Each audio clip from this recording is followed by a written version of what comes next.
Good evening. Welcome to the Bellingham Select Board meeting for July 6th, 2026. I ask that if you can, please stand for the Pledge of Allegiance. Pledge allegiance to the flag of the United States of America and to the republic for which it stands, one nation, under God, indivisible, with liberty and justice for all. Well, before we get underway, I'm going to briefly turn this over to Vice Chair Don Martinez. Good evening, everyone. I just wanted to reach out and say a few words about the fireworks on Saturday night. They were phenomenal. I know from my personal experience, they were some of the best.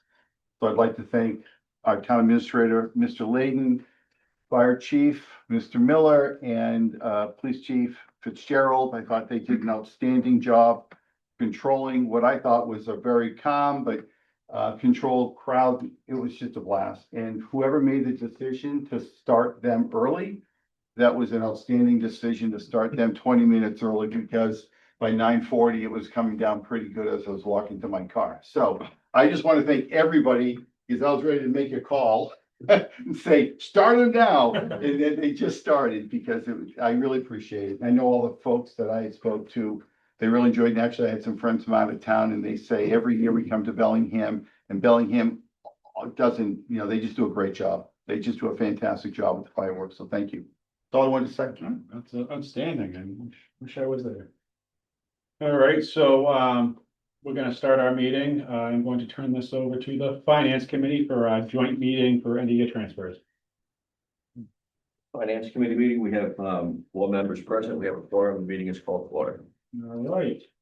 As you can see, we have, actually, I'll turn this over to Jeff. This is very typical for not only Bellingham, but majority of municipalities to do end of year transfers where there's specific budget lines that we need to transfer from other lines in order to make them whole. And with that, I'm going to turn it over to our interim CFO so he can go over the transfers that are before the board. Right, so tonight I am presenting 11 transfers totaling just over 42,000. And 6 of which of those transfers are under 1,000. So if you take a look at the spreadsheet for your iPads, on the right-hand side of your screen or your Excel spreadsheet, you'll have the accounts that are in shortfall. So first you have the finance department, the department head salary. So the shortfall of $7,493. That was due to an unanticipated vacation payout for the former CFO. We are using professional services under the finance department to cover that shortfall. The next 2 accounts, the next 2 shortfalls have to deal with the IT department. The first is the longevity shortfall of $225. That was due to an under budgeted line item.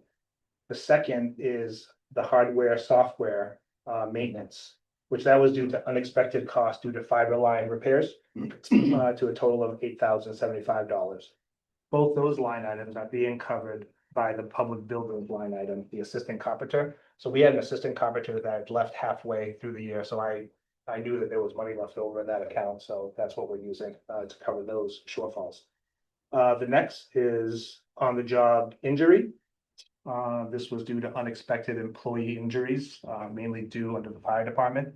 We were over budgeted $528. We are covering that shortfall with the human resources professional services line item. Next 2 line items involved line items under the town inspector's budget. The first shortfall was the plumbing inspector, $340, and the electrical inspector, $985. Both were due to COLA calculations. There were just errors in the COLA calculation. Whether it was a formula in the spreadsheet, it was due to the prior budget. So that was covered through part-time salaries, both those part-time salaries under town inspector. The next shortfall is the council on aging. Obviously, we all know that heating costs were through the roof. There was a shortfall of $4,707 under the COA gas and heating. We're covering that shortfall with part-time salaries under the COA. Next 2 line items are dealing with Parks and Rec. There was a clerical error under the appointed salaries of $50.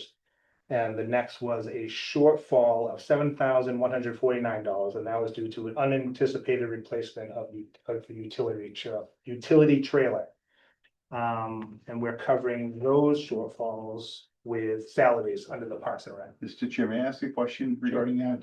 So the part-time salaries, did they not hire those individuals? Is that where you picked that money up? Yep. Because we typically hire like students, college students for the summer. Yes, So we didn't hire the amount we typically, is that, correct. Okay. Yep, so there was a balance under that line item. okay,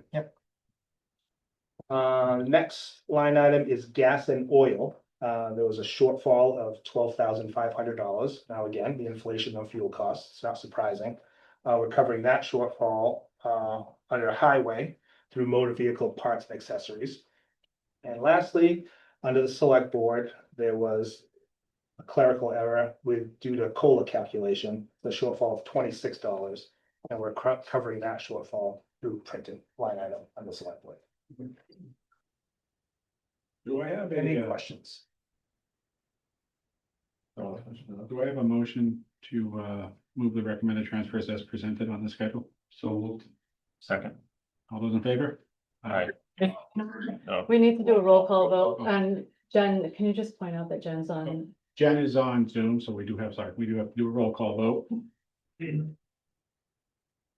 Cody? Cody, aye. Aye. Kim, I. Don, I. Jen, I. Okay. And go to the planning board. Not planning board, finance committee. So, for the item, the detail just presented, is there a motion, is there a motion to concur, finance committee to concur with the $42,078 being transferred? I move that the finance committee vote to affirm the vote of the select board to approve end of year transfers as presented. Second. So there's a motion to concur, second, all those in favor? Aye. Opposed? Confirmed, concurred, 4-0. Motion to, end the finance committee meeting, So second, all those in favor? Aye, opposed, finance committee is, meeting is ended, 4-0. Thank you. You want to sign while you're here? Well, they're taking care of business. We are having another joint meeting. Planning board for the, applications for the associate planning board member. Tonight, there is 4 on our agenda. Unfortunately, we only have 2 that were able to come in. We have Mr. Jason Warren and Mrs. Anna, how do you say her last name? Corbell. Corbell. It's Anna Corbell. Does the planning board want to sit over there, or do you guys want to, okay? As the planning board's getting situated, I just want to say we are doing these interviews over 2 nights. We feel that this is very an important juncture in the town. And we wanted to give the candidates as much time as they needed. To discuss their qualifications, to talk about the position, anything they felt pertinent. So we didn't want to rush them. So we didn't want all the candidates. We did have 10 candidates apply for the position. So we didn't want them to feel rushed. So we broke it up over 2 nights. We will be voting on the 20th for the associate planning board member. So with that said, I'm going to turn this over to Mr. Roche for the planning board side. Entertain a motion to open the planning board meeting of July 6, 2026. So moved. Can we do a roll call vote, being that we have 1 on Zoom? Bill, I. Marty, I. Steve, I. Jasmine, I. Patrick, I. Thank you. Motion is it. Meeting's open. Meeting's open, all right. Mr. Jason Moore in front and center, come on up.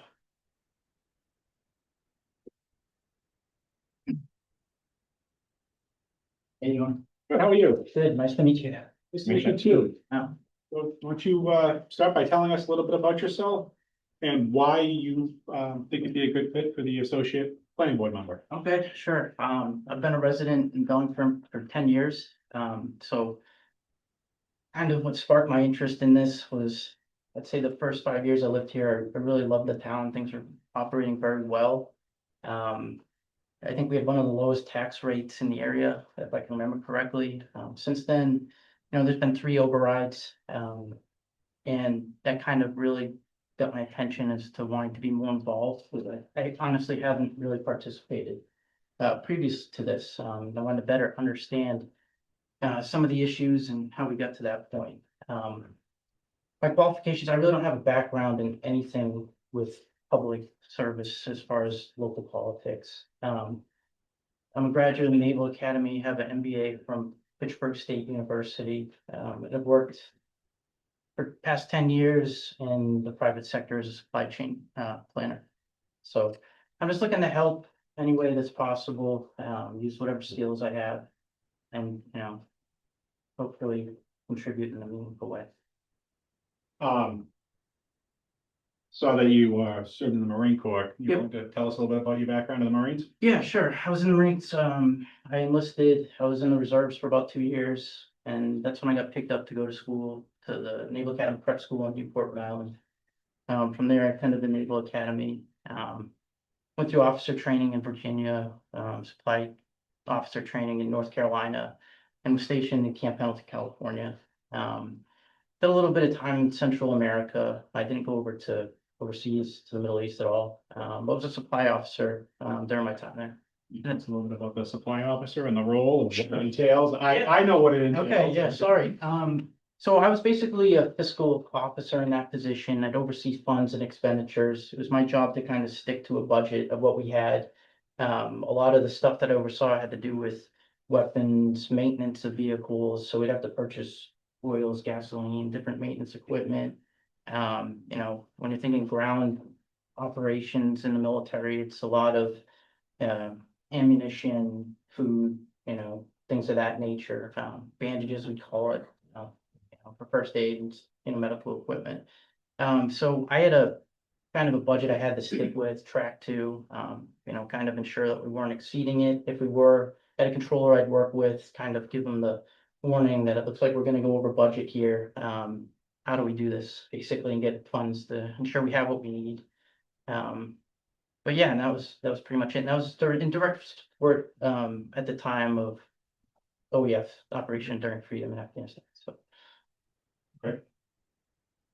Anybody else on this select board have any questions? Yes, thank you very much for being here tonight and putting your name forward before both boards. I'm curious how you heard about the position. So it's I saw it on Facebook actually. Someone posted it on there. I don't know who it was. But I saw it, looked into it. I saw it didn't really require much qualifications and it was a good chance to maybe learn about some of this stuff. So yeah, I saw it on there. I don't have any questions. I just want to say thanks for applying and thank you for your service. Even if this isn't the right fit for you, I know we have an open seat on our finance committee as well, which sounds Sure. like your fiscal background in the Marines may be a good service too. Sure. But no, thank you for throwing your name. Appreciate that. Thanks for having me. Can I just ask how come you didn't pull papers to run? Oh, for this? Yeah. Gotta be honest, I didn't even know the process at all. I didn't know there was that. And then as far as running for it, it wasn't something I was considering. I didn't even know, I hadn't been following the town politics closely for some time. And I think at the beginning of the year was when I kind of heard about the override. Yeah. And I started to hear about that. So I don't know when you had to pull papers Okay. to do that. I was just curious. Yeah, but nothing I considered Okay. recently. So just for point of record too, you said when you started about having the lowest tax rate. Yeah. We've had 3 overrides. Won't talk about the override, but we still have the lowest tax rate in the area, Okay. even after the override. It's good. So yes, yeah, considerably so. So that's a good thing. It's a good town to live in. So thank It you is. very much. Yeah. Mr. Roche. The planning board meets 2 times a month, the second and fourth Thursday of the month. And there's a lot of documents that need to be reviewed prior to the meetings. Are you able to make that commitment as an associate member? What it would be asked on is you can't vote unless a vote comes before the board and one of the board members are absent. You've been present for all of the meetings. then you would be inclined to then vote. So it is quite a commitment. And are you ready to kind of know the answer? Yeah, no, Based on your background as a Marine. No, absolutely. So coming before this meeting, actually, someone sent the link to me on that. The lady, I forget her name. She got back to me on it. Rachel Bentley. Yeah, that was her. Yeah. So I was checking out the link that she sent. Yeah, I'm happy to look at those, and I was. I gotta be honest, I don't know what a lot of them mean. I was looking at them, but you know, I did look at them. It's something I'm happy to review. Okay. You know, to understand. Hi, again, thank you for stepping up and being willing to join us. Have you had a chance to see any of the meetings for the planning board? I attended the last one. It was a few weeks ago. I think there was a lot of residents here. Sitting over I on was the sitting side? over here. I was just trying to watch to see what goes on. There's a lot of people here. I think they're gonna come back later this month, it sounded like, so. Yeah.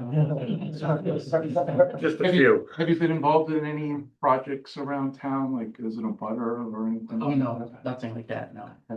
I typically ask because if you were, then you'd have to recuse yourself of that. So Okay, yeah, it's no. kind of a typical question that gets asked. So, but thank you. Sure, Stephen.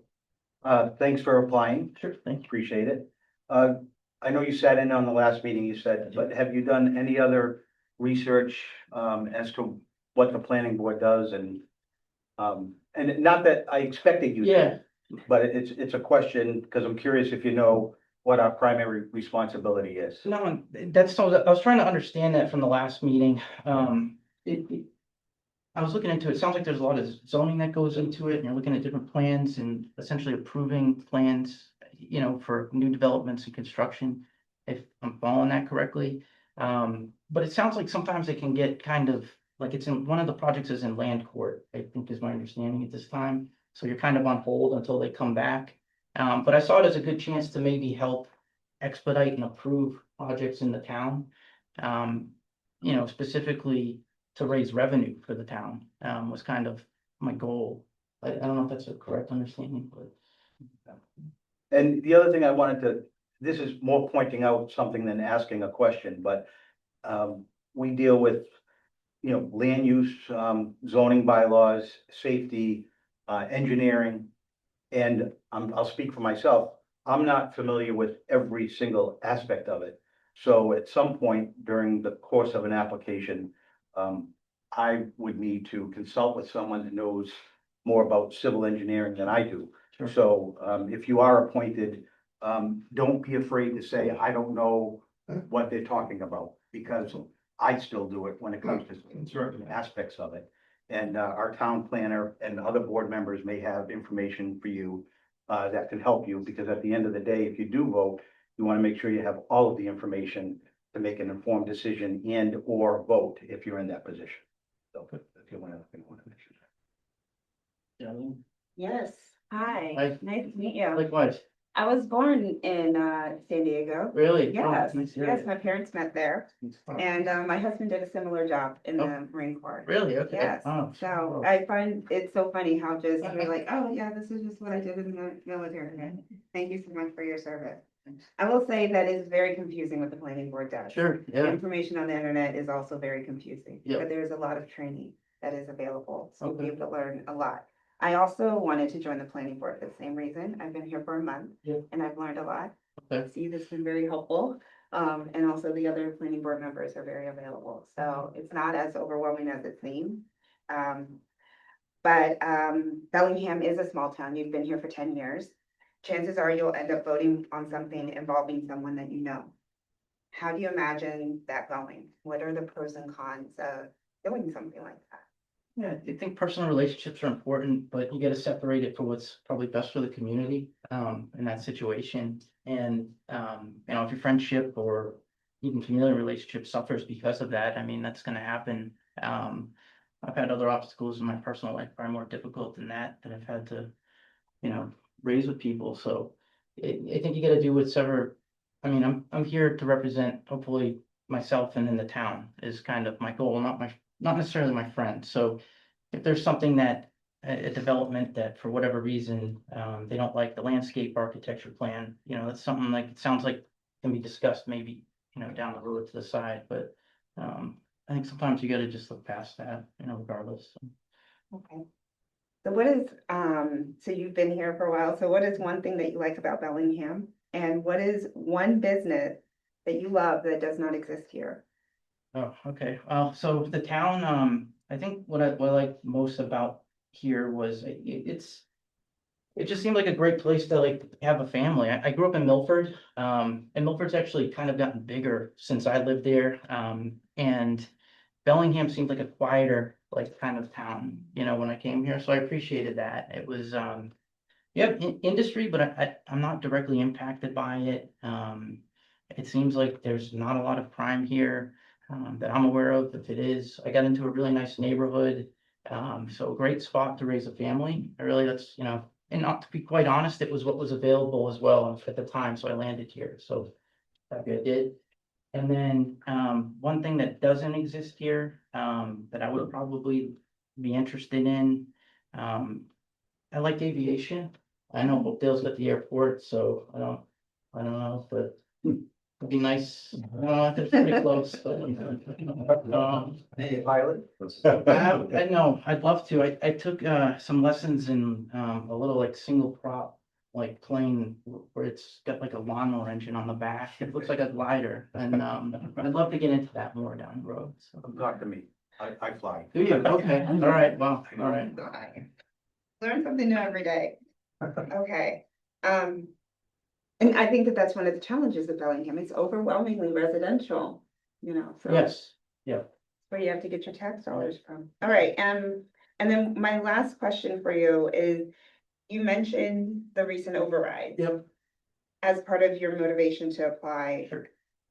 And I don't know if that's like a curiosity for you or a frustration, but how would you separate that feeling from your obligation to evaluate strictly on merit? Yeah, no, that's a good question for me. So part of it's frustration, because I know $500 a year doesn't seem a lot to a lot of people. I did grow up with elderly people. I know paying taxes, meant can you pay your mortgage? Right. And I also did an analysis, and if I stay in Bellingham for 25 years, that turns into sometimes in some scenarios, $40,000 to $50,000 towards my retirement, if I was to put in $500 every year with compound interest. And it's also a getaway trip for my weekend, for my family once a year, when we go up to Santa's Village in New Hampshire. So I wanted to see the money go to better places, and I also did question as to how we got there, because I got conflicting answers. When I started to do my cursory research, and admittedly, I did not attend a lot of meetings, and I'm trying to get better about that, but at first it was going to insurance, and then it sounded like it was going to extracurricular activities. Since then, I've been trying to keep in contact with members of the school committee, because they're talking about new positions being created, which, we didn't have a dean when I went to elementary school, I'll be honest, so this is new for me to hear about a lot of this stuff. So it's a point of frustration, and the town's budget right now, I think, is in the $67 million range, somewhere around there from what I saw. That's my monthly budget at work right now, at a private company that I'm responsible for. So, and I'm expected to adhere to that, or for me, it's, I'm not gonna have a job there. And so I'd say that, and just seeing going forward, is there better ways of tracking expenditures, or is there a way to save money or create, in this case, even maybe new revenue? So I know things do go up and costs have gone up. Thank you. Yeah, sure. Patrick, do you have anything? Yeah, I'm here. I actually don't have any further questions. I do want to say, though, thank you for your service and thank you for your interest in the planning board. I think you did a nice job. So thanks again. Mrs. Altamonte, do you have anything? No questions. Just thank you for coming in and for stepping up to join. Thank you. I think we need a top golf in Bellingham. And Chick-fil-A.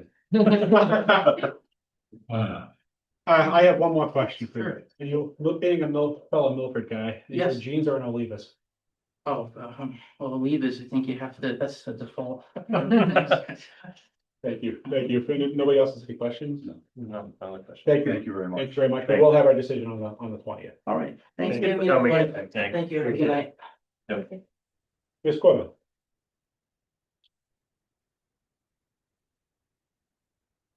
Hello, everybody. Very nice to meet you all. To meet you.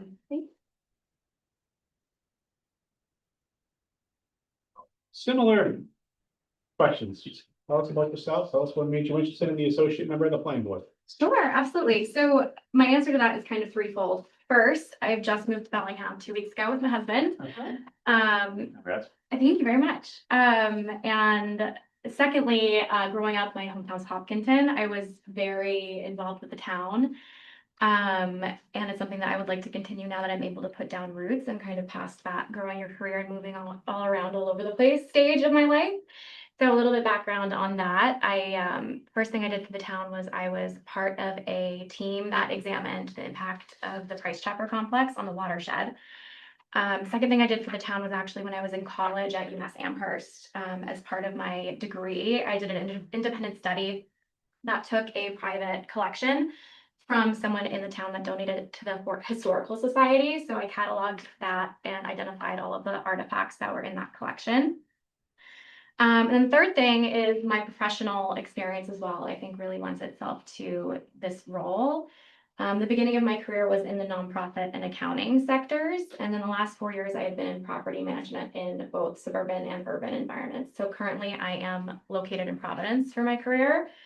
And within that, I've done admin, business development, and marketing roles. So I'm very familiar with service contracts, RFP and bidding processes, zoning, tax treaties, kind of you name it, use agreements, all of those things. I also serve as a member of the PWCBB, so it's really focused on tourism interests, and then a member of the Providence Foundation, so that is business related as well. Also in my What is that? PWCBB, it's Yeah. Providence Warwick Convention Visitors Bureau. It's a mouthful. And then as well, in my current role, I'm working with a organization called Skills for Rhode Island's Future. So that is all based on supporting small businesses and their development in the state. So I feel as though my work experience is very varied and well-rounded, and I think it lends itself well to having a level head when making decisions for the town I now call home. Anything from select board side? Yeah, not yet. I want to wait. So everything's, so I just want to put that. There you go. Okay, I'll ask the same question. Have you had a chance to see, any of the planning board meetings in the last 2 weeks? Not unfortunately. No, I've been too busy moving. Okay, and, Yeah. the other question I asked the other candidate was that, are they near any projects or anything like that that you're involved with that you might have to introduce yourself on? Nope. Okay. All right, maybe I'll throw a follow-up. You're in the commercial real estate world. Yes. What do you see as the trends nearby us as far as in that world? Sure. So I am currently the marketing manager for an enclosed shopping center, and I will say the trend is going more toward outlets and lifestyle centers. So it's interesting. The challenge in my industry at the moment is to keep up with the times and make sure you're involving the community, because your shopper profile is changing. People want to feel connected. They don't want to just buy something for the sake of buying things. And to be honest, none of us have the money to do that anymore. So it's all community focused, connection focused. That is what resonates. Thank you. Absolutely. Yeah, go ahead, Mr. I, why did you choose Bellingham? Sure. So I mean, growing up in Hopkinton, I wanted to be close by. My mom still lives there. Okay. We looked at a few towns, Milford, Holliston, Medway, Bellingham. And what drew me to Bellingham was, it feels like you're more in the woods, if that makes sense. And I love nature. I love just being able to get out and experience, we have some great trails here that I've already explored, like the trunk line trail. I love it. I love it so much. So we had already started our exploration of the towns that we were thinking about moving to, and something just kept pulling us back here. How'd you hear about the open position? Yeah, so I was actually looking on the town website because I knew I wanted to get involved. I knew it was something that I really enjoyed, and I was, had my roots in Hopkinton, and now that I can put down roots again, it was something that I was really interested in. Thank you. I just want to thank you too for putting your name in. Yeah, I don't think we've had 10 had applicants for any position in a very long time here, so there's a lot of interested parties, so thank you very much. I'm fine, thank you. Mr. Go ahead, I think there's. Go ahead. Okay, is there any aspect of either your personal experience or professional in particular that you think will help you in this role if you're appointed?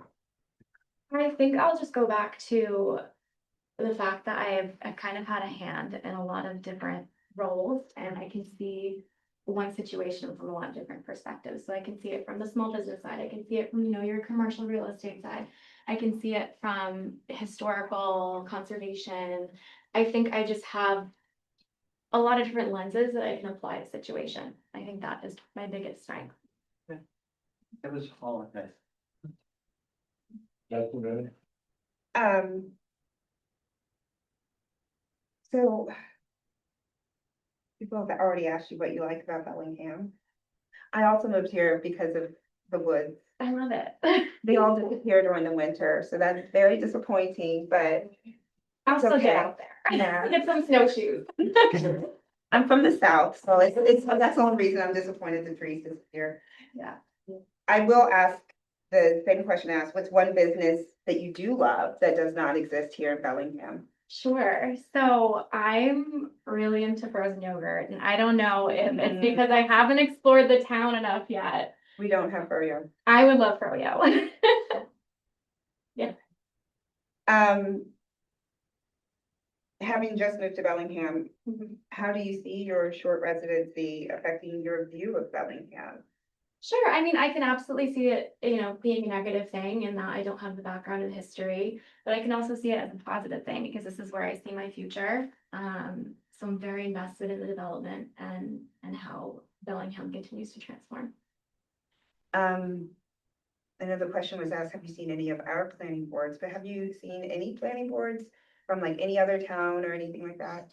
Not specifically planning boards. I'm very involved in the development of Providence, so I've been to a lot of those I totally hear that. meetings. Yeah. Yeah, it sounds like the experience that you have has definitely is involved in what it is that the planning board does. Absolutely. I'll also ask the same question. It is a very small town. You will get to know people that your neighbors, friends, family, that that will build around here. And you may end up having to vote on something if one of us are absent. That may involve somebody that you know. How do you imagine that going? And what are the pros or cons of that? Sure. So currently, I am in positions such as those at the Providence Foundation. So I will be voting on things like tax treaties for businesses and things like that do impact, businesses around me or my tenants at my property as well. So I have already tackled those challenges, and it fortunate for me, it is in a professional environment, so I get to keep that professional relationship, and nothing really gets nasty or out of hand. It's just, you have those hard conversations and you take them as an opportunity to build the relationship instead of destroy it. Trying to think. I do want to thank you for 2 weeks in applying. I had dreams of grandeur when I first got here, and I've been here for several years now, a few years, and I'm just getting involved. So thank you so much for that. Thank you. Thank you for applying. You mentioned the plaza in Hopkinton, the Rice Copper. What was your involvement with that? I remember when it was being built myself, because one of my friends lived right down the street, so I knew the controversy that one Sure. created. Absolutely. So I was in high school when it was being built. So I was part of the high school team that was selected by the town to then do like a study on it, a project on it for the statewide environmental competition called Envirothon. So it was like a few months long project. We got into the nitty gritty, really studied the watershed, the existing watershed, and then what the outcome would be with all of the impervious surfaces that were going to be added to the area. So we looked at it all. It's been, 11 years. Yeah, no, it's great that you got involved. Not into the specifics right now, but we were, months long, really into it. Yeah, absolutely. There's studies like that that we look for. I'm sure. At in conjunction with our peer reviews. They do the technical engineering and we review the documents as they come back. So, and are you willing, I mentioned to the other gentleman, Jason, the time commitment.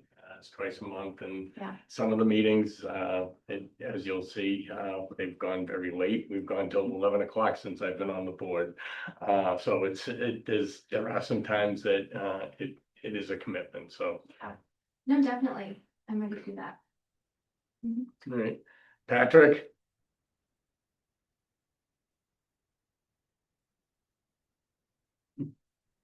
He's not moving. Sorry, I was Right.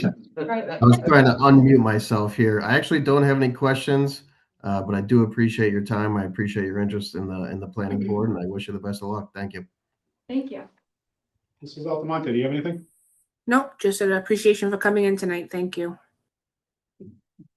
So you have a lot to do with the development down in Providence, and I know you know Providence is kind of going in an unusual direction. You hear about you see in the news about Providence Place Mall possibly losing a lot of tenants. Do you have any involvement with the development down there in downtown Providence? That's my property, yeah. So you hear a lot of the news, because it's part of the natural leasing cycle of any mall. Right. And you know what the media is like, is they just pick up on any sort of negative thing just for the clicks. We do have a couple of problem outlets, news outlets down there, but no, it's just part of the natural leasing cycle. We do have some big tenants coming in that I can't disclose at the moment. Right, okay, But yeah, just rest assured, it's part of the natural leasing cycle. okay. Mhm. And is there, I mean, have you been outside? I mean, that whole area has just been under construction for as long as I can remember. Yeah. Especially that A, B, and C exit that is crazy. Is Yeah. there anything that you can share that you have been involved with that's kind of newer, down in that area as far as like the planning? So, I don't know how many soccer fans we have in here, but Providence has a FIFA certified fan zone going on. It's right across the street from my property. We've been very, very involved in that as far as, security, making sure the streets are clean, everything like that. And our traffic has been up 17%, and the city has seen a wonderful turnout, especially from the Scottish fans, the Tartan Army. So they call Providence their home base. I worked with the Convention and Visitors Bureau as well. So we have one of the soccer teams. I'm blanking on the country. It's one of the African countries, Ghana. They're staying in one of the hotels less than a mile of us. So as part of getting that contract through the Providence Foundation and the CBD as well. So yeah, big involvement there, and it's been a wonderful thing for the Did you city. do anything with the water fires or like the big Rhode Island Comic Con is at the same Yeah. time, the big Veterans Night, and it's the same night that Rhode Island Comic Con happens. So do you have anything to do with like planning or getting any of the organizing with that? Yeah, absolutely. So water, fire, 100%. We've done joint events. We've done paint and sips. We've done photography contests. We've done all kinds of things to involve the community. And then the Comic-Con side of things, we've talked to the organizer a few times, and he's extended his footprint into the mall as well. So yeah, a lot of connections there. Anybody else have anything? I think Marty asked. My only question was, it sounds like you wear a lot of hats. Oh, I do. So as long as you're ready for the time commitment, Yeah. I'm not sure you can manage it, You but know what they say, if you want something done, give it to a busy person. yeah. Okay, good. We're good. All right. Thank you very much. We'll have our decision on the 20th at our meeting. Sounds great. Thank you, everybody. Thank you. Take care. We have no other candidates coming in, Mr. Rowe. Motion to, Yeah. motion then the planning board session. Second. Roll call vote, Bill, I. Marty, aye. Definitely. Patrick. Patrick, I. Zero. We're adjourned. Thank you, guys. Thank you. Thank you. Thank you. Have a good night. Bye. Okay.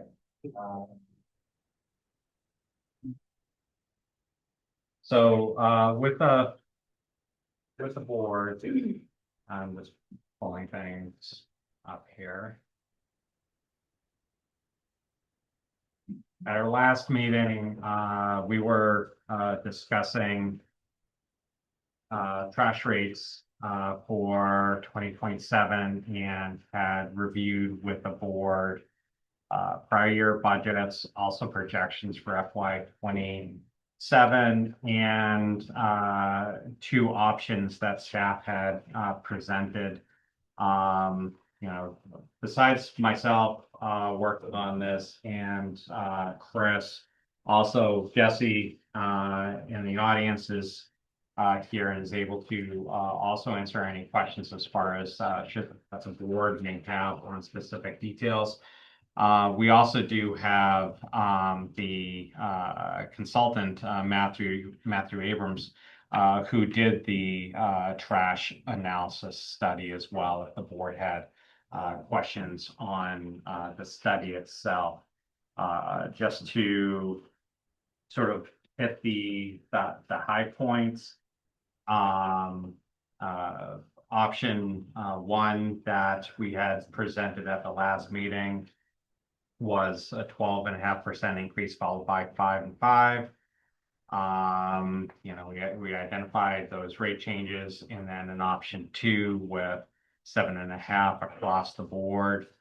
The main purpose for this is to build up retained earnings so that we can cover any unanticipated shortfalls, but also to make sure that we are planning for physical improvements that are needed at the recycling center. But also I should note that what I should have included in last meeting's presentation is that the trash rate discussion isn't a one and done. It does not mean that we are not going to be taking a look at the efficiency within the recycling center, looking to see what we receive at the recycling center. Are we charging for things? Are we charging the right amount? Or whether we should make programmatic changes for that. That would be happening regardless, so that we can have an impact later on. But we want to make sure that if there are things that we are accepting that do, even if we're not budgeting for it, but will at some point in the future have a cost, that we identify that properly, including staffing succession plans. So this is not a one and done discussion. This is the beginning of what's going to be a continuous and multi-year discussion to make sure that we're properly sizing our trash and recycling program, as well as making sure that the facility itself is meeting the needs and expectations of the community. You answered I wanted to share the option one, option two. I just had some commentary if I could, if you don't mind. So nobody wants, another increase. The increase is relatively small, but still small is relative to whom the individual receives the increase. But one of the things I wanted to point out, and I had a meeting with Mr. Layden last week about this, because I really think it's important, and Mr. Layden has said this, that we do a comprehensive study of what we're paying, what we're providing as a service, because when you look at other towns, which I have, what we can dump at our recycling center, we allow a lot more than local towns in comparison.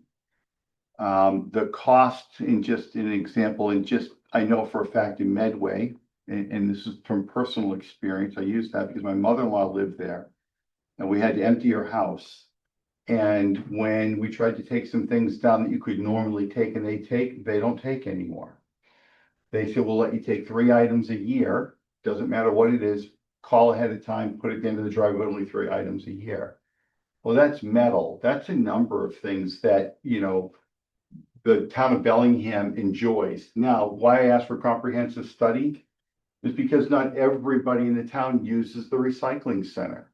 There may be seniors that aren't living in a home, or you live in an apartment and, again, or you're just not using it to the depths. And I'll just use an example of in the fall, when there's leaves and brush, you see just a large volume of leaves and brush and things going down there, Sandwich Spring cleanup. We don't charge anything for that.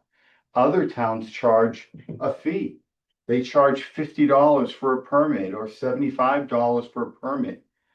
You know, and we're taking that, we have to care for it. We've had 2 combustible issues recently, and we really have to look at it. So this isn't just about, we need to raise the rates. This is, yes, we do need to raise the rates right now to meet obligation. But we have to do a comprehensive study. And I'm really very much in favor of not just looking at rate, but looking at the program as a whole. And I hope that we do that. I know the intent is to do that.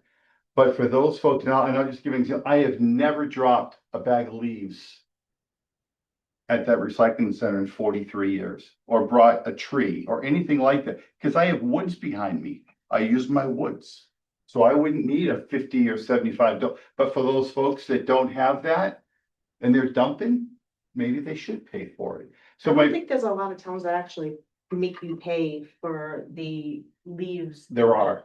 I know of 2 towns that I personally Yeah. lived in that do not charge you for that, and they recycle the same amount of things that our recycling center takes, and they charge less than we do. So, And they do the recycling every week, not every other yeah, week. and this is not meant to be argumentative. I'm not arguing. No, and I know you're not. This is meant to, we need to do a comprehensive study. We need to be fair to all the residents in the town. And that's all I'm asking for. I think the biggest thing we need to look at, and I know, Chris, you've pointed it out, and I know, Kim, you pointed it out, is the duplicate barrels with the senior, the break. That's actually, it's a lot bigger number than one would think. Not even just the seniors, the whole landlord Yeah. situation. I know I brought it up when the extra recycling bin went up $25 extra a quarter. I had brought up the fact that there was the comparison between the pricing, and I was told, well, we don't want apartment buildings to have dumpsters in their yards. And I don't think that was really an appropriate answer, because you're still putting out the same amount of trash as what everybody else is. So, and I personally am not in favor of increasing the trash taxes until we see how much money that is actually gonna bring in, if those people are not receiving those loopholes. And I think since we already increased the trash tax a couple of years ago, what did we say it was, 2019? 25, but there was no analysis based on that increase. It was $10. Yeah. I believe $10 increase. The $10 increase. Yes. I think maybe increasing the bag fees like Jen had brought up at the last meeting. I think we need to look at those 2 things first before we increase another tax on the taxpayers. Because I think when they get their tax bills this year, they're gonna be a lot more surprised. Yeah, the key with the bag fees and all the other additional fees, it's such a small percentage that it won't have, in my analysis, won't have a huge impact on our deficit. It really is the fee structure, and I agree with you. Those, the locals, the arrows, the local discounts, the burden is on that first tier, and that needs to be, and I believe the structure that we have here will get us moving in the right direction, at least, because if we continue having a shortfall, we won't be able to set a tax rate. I mean, legally, we're obligated to. We need to clear that, we need to clear that deficit. You don't have a choice. That's the problem.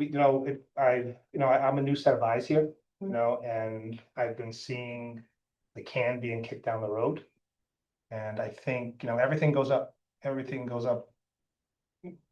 everywhere. And I'm not going into this not considering the impact to the residents. My mom is elderly in her town. They just went up on the tax rate. They went up on water. They went up on the sewer. And, we had to talk, and she's like, oh, it's getting really tight, but I realized I need to pay more to be able to keep these services. That's another problem. If we don't raise these fees, we're gonna need to cut back on services eventually. Pretty much stealing from Peter to pay Paul. So we discussed it last time and we were supposed to look into, how many people are actually receiving these discounts through the loopholes. Did you determine how much would be raised if the rate stayed the same and got rid of those loopholes? I don't have a figure yet on that. Because I So- think that's important. We do know that these rates, these increases include those changes. And Correct. that the 7.5% increase, the smallest increase, still resulted in a deficit in FY 27. That is the cumulative impact. Yes, we will start trending up, but we still will be faced with a deficit in FY 27. If we stayed at the same rate and then went to change, see what the change would be. At fall town meeting, we may need to appropriate out of free cash to balance things, or we may need to just cut services, like cutting what we accept or cutting the amount of time. Because the contract we have with E.L. Harvey, that's a contract we have to maintain. The only expenses that we really then control end up being salaries and other expenses that are with the with the recycling center itself.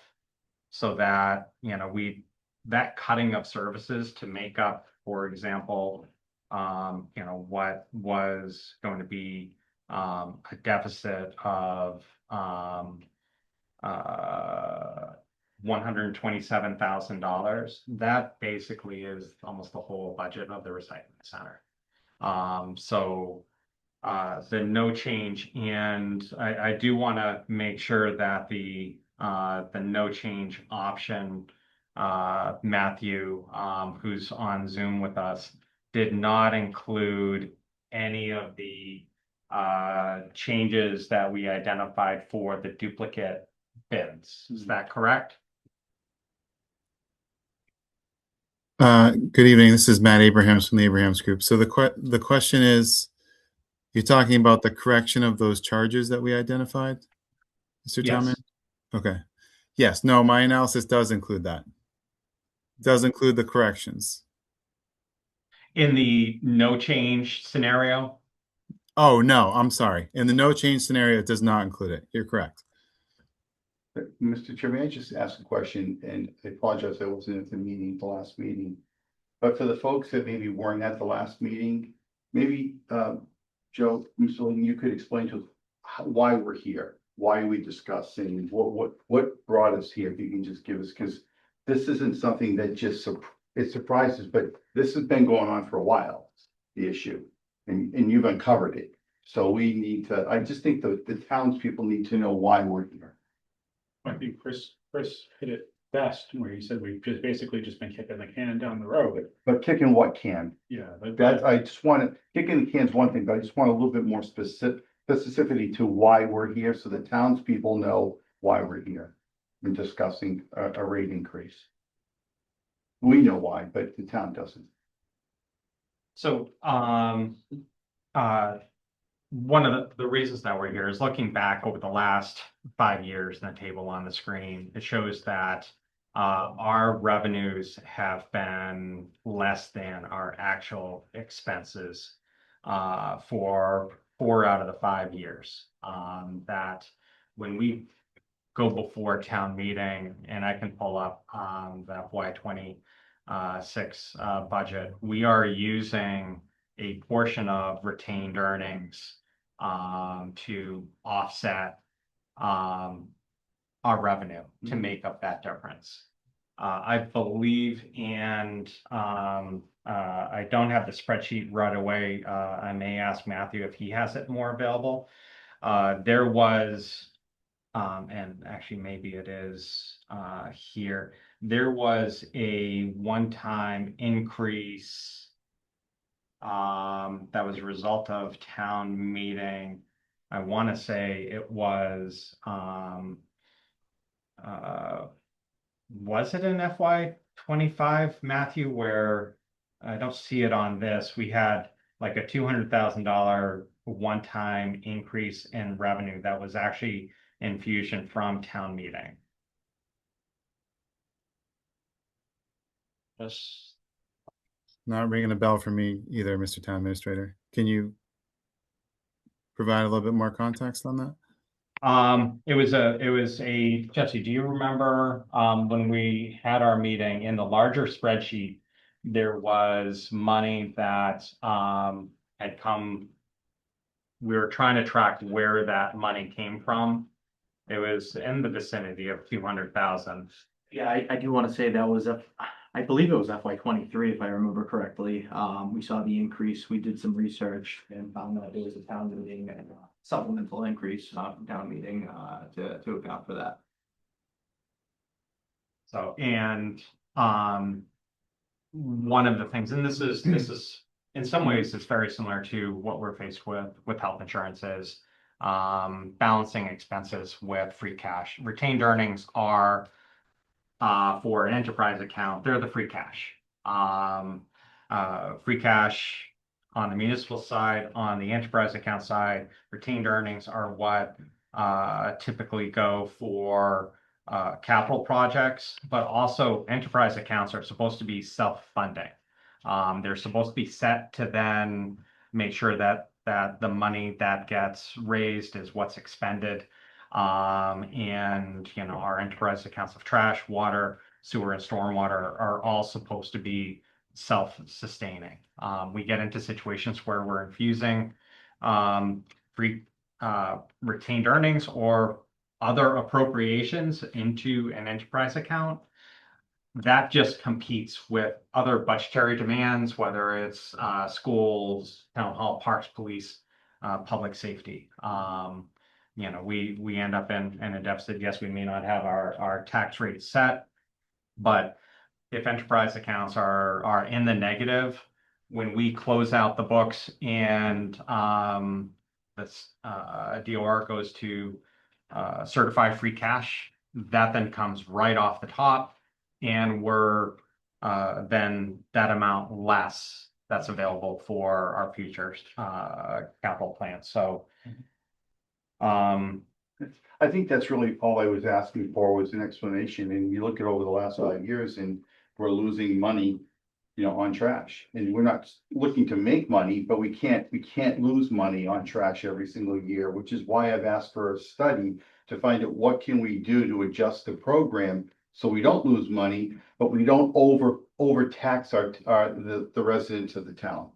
You want to look at the whole picture, not just, okay, let's raise bags, or let's, figure out what to do with the 2 yellow barrels at the end of the duplex. I want to do more of a study than just that. I want to just dig in. I want to understand what it really costs to dispose of metal and paint and paper and leaves, and what we have to do to turn over the leaves every year so that we don't have combustible and fires. I want to look at it all and then really understand what the total expense is to the town, and then figure out how we go about paying for it and breaking it down fairly. That's all I'm asking for. And if I may add to this, to circle back to Neil's question about the loopholes. That was something that we were also very interested in seeing what that larger number was. Matt, if you could, I believe you have that information on what that difference was on those that were taking advantage of the multiple bin scenarios. We wanted to know what that looked like in terms of, do we need to go up on the rates if we close these loops? If I could put Matt on the spot for just a moment here, I do think he has those numbers readily available. Come on. Okay. Thank you. Yeah, so we did an analysis on this. Jesse actually identified where those charges were falling short, and then we determined the number of accounts that this impacted. And in terms of the multi-bin ones, if we total those up, it's about 300 accounts, and that equates to be about $40,000 in revenue currently, such that if they were to be charged for the full bin amount rather than what they're charged today, that's an additional $40,000 in projected revenue at today's rates. It would be a greater amount if rates were increased. So it's not even half of what we need. Yeah. It's a start. Yeah, no, it is a start. Yeah. Here's 40K. Yeah, go ahead, Jesse. I just wanted to bring that forward, that we did evaluate it. We were hopeful that it would cover the entirety, but Yeah. unfortunately, it wasn't enough. But it's better than nothing. Absolutely, absolutely. And I think that's why the number is what we're looking at now as opposed to a larger increase. So we were cognizant of that, and we wanted to keep this increase as low as we felt comfortable making the recommendation for. Right.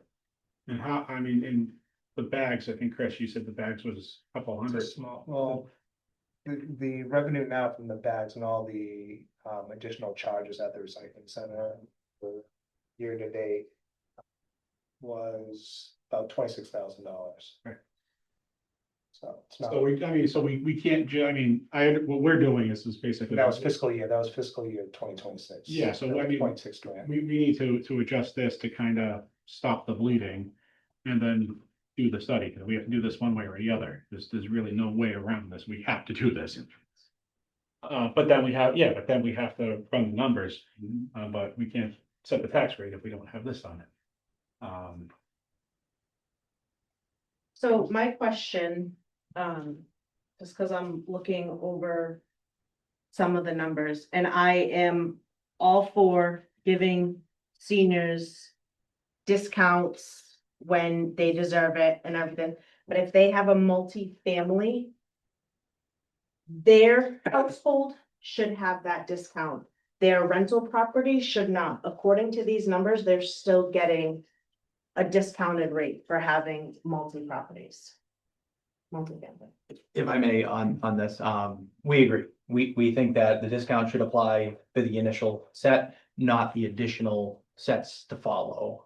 If say that the senior discount applies to the senior citizens that live at the property, the children should not get that same discount applied. They should not be eligible at that point. So the corrections that we're looking at here would capture that for the first set of bins. But it doesn't, because it doesn't equal up right. If you look on, I'm just looking at the 7.5 across the board. These numbers do not equal to what they should equal. Matt, if I could call on you for the technical on this. I'm just pulling up the table that. So a single family, a senior one family is $50.79, but a senior two family is $131. So if you add the $50.79 plus the $112, that does not equal $131. It should be higher than that. And everyone gets more of a separation. So like a senior four family, they're saving, if my math is done correctly, I rushed on it, $158.93 compared to like a three family or a four family without the senior discount. So I can comment a little bit on this, but I'm going to ask for Jesse's help as well. So part of those corrections, as I called it, we did look at the multi-bins and getting those charges correctly calculated. We also looked at the Lifeline and the senior rates as well and realized that those weren't being calculated properly as well. And therefore, those needed to be increased in addition to the multi-bin ones too. So there is a little bit of a correction that took place for the Lifeline and the seniors as well. All of those charges had corrections, and then the increases were applied to those corrected numbers. I was about to ask that. Matthew, in the I gave them a printout of your PDF. So looking under the table with the 12.5 under the notes of rate option 1, that FY27 column, that is my recollection that those charges included closing the loophole. Is that the correct table? And and this is you, Matthew and Jesse, was the senior one, senior two, senior three only for the trash, for a trash container, not a recycling unit as well? Or was it for a full set? So, yes, those tables in the on the option pages do include, I forgot your first question already. Were you asking if it included the increase, Mr. Town Administrator? I'm sorry. Yes, Can you if it ask me? included the increase closing the loophole. Yes, it includes it for both of the option tabs. And for question number 2, for each of the Lifeline and senior charges, it includes one recycling bin for each of them. So for, look, S1, for example, that's one trash can and one recycling bin. S2 is 2 trash cans and one recycling bin, and then upward from there. And then for Lifeline, which is the R7, that's one trash bin plus one recycling bin. R8 is 2 trash bins and one recycling bin, and then from there. So just to clarify, senior 2, 3, and 4 is not adding in the recycling bin charge. So the 118.13 is not being added on to the 53.16 for senior 1 and successively going down the list. That's So correct. it's not a full say addition of a full set. It's just the trash. Yeah, That's why there's a difference. I wouldn't necessarily try and add the numbers together that are in the table. Instead, the process was we went off of current rates and applied the increase to each of the current rates, but with the exception that some of the rates were adjusted for the correction, as we're calling it, prior to the rate increase. There's no proportional calculation. It's sort of plug and sell, looks like. Because I do one S1, S2, it's a 23% increase. S2 to S3, it's an 18% increase. When I'm looking at the table notes on rate option 1, and I'm looking at senior family 1, 46.50, proposed 53.16. On current, I don't, is it, what's the proportional increase? Is it exact? Is it the same? Like the 137, senior family 1, 53.16, senior family 2, 137.53, and then senior family 3, 221.91. Those are the, for FY27, the recommended increases. Is it mathematical, or how did you come up with the increase?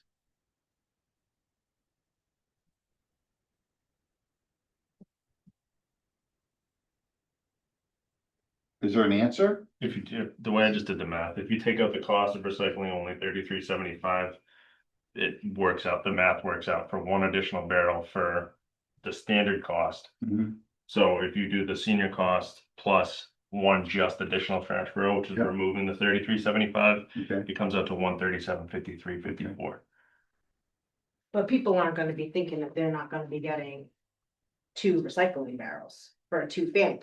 They're gonna be thinking they're getting 2 recycling bins and 2 trash barrels for a 2-family. Right. Especially considering the fact that our recycling is only picked up every other week. Right, which So if they want that's another very- recycling, they're gonna have to add in that additional 33.75. But they're not gonna be expecting that, so I think that these numbers need to be changed before people, because that's gonna cause an issue with people. They're not gonna be saying, they're gonna be looking at their bill and saying, why am I being told that I'm being charged $137 And then I have to pay an additional $33.75 for, or whatever it was for the recycling bin. That needs to be updated. Yeah, because that would be, that would be one, 171.49 would be the total cost for two It and needs to be very simple. This is what you're paying for, Mhm. you know? Yes. If I may add to that, we agree. I think what we've had for, what we've all come to understand is there was no breakdown of where these charges came from, in particular. I think the end result here of the corrections is applying that discount appropriately to the first set. And then you can almost pick what you're deciding to get from there on out. So everybody starts with the one recycling bin. And you can go up on that based off of this number that we've identified for the recycling bin, for example. So residents can get that breakdown of how much extra am I paying for the recycling bin? Do I need it? You know, they can essentially pick it a la carte, if you will, and not pay for it if they find that, you know what, I can't afford this, we're not using it enough, we don't need to take that extra bin. So I agree, part of this would be, to some degree, people may decide that they're gonna opt out of that second bin or that third bin. But again, the discounts apply to that first set for the seniors as well as the lifeline discounts. Anything above and beyond that just falls back to that initial raise. So it's the same price that every other person. Because currently, when you, even on a 2-family, 3-family, whatever, you get a recycling bin and a trash barrel bin for each unit, correct? So that's what they're gonna be thinking. Yeah, that was my next question. This is all the single family, 2, 3, 4, regular non-senior, you get 2 Yes. for your second and then 3 for your third. And I, Oh, yeah, so So why- the regular up here. It goes double. Right, This just doubles So- or adds on another full charge every time for regular family. if I may on that, Mr. Chair, to peel back the onion, this was part of the problem that we're at today. I think because as you start doing the calculations on how much of a percentage this discount actually is for the 2 families, the 3 families, the 4, we've actually experienced people calling our department and laughing how inexpensive it is. So what we did here was dissect what we currently have and find where it goes awry. You know, and it's a small percentage of the population that fall into these higher tiers, if you will, but you're absolutely correct. They're certainly going to see that there's an increase associated with it, but how does that look for the rest of the population in Bellingham? We looked at it holistically and wanted to apply that fairly across the board. These people are not seniors. They're not lifeline eligible. This is an increase that would be in line with others that are paying for the same services. So our approach on it was to make it fair across the board. If they're seniors, if they're lifeline eligible, absolutely apply the discount. But anybody outside of that special coding should pay just like everybody else in town.